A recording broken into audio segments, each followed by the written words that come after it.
సర్వ సృష్టిని, విశ్వాన్ని, జీవకోటి రాశిని, ఈ మనుషుల్ని దేవుడు సృష్టిస్తే అసలుకి ఈ సృష్టిలో సమస్య అంటూ ఏమీ లేదు. కానీ మనిషి సృష్టించిన ఒక మతం లక్షల మందిని, కోట్ల మందిని చంపుతుంది.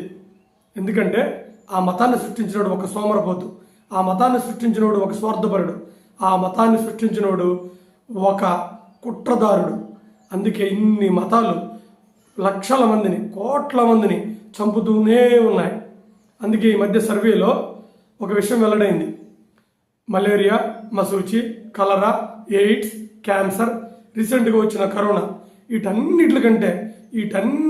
ఇవన్నీ కలిసి జాతిని, మనుషుల్ని చంపిన దానికంటే మతం పేరుతో మనుషులను చంపింది 100 రెట్లు ఎక్కువ అంట. దీన్ని బట్టి మీరు ఊహించుకోవచ్చు మతం ఒక మంచి మనిషి సృష్టించింది కాదు అని.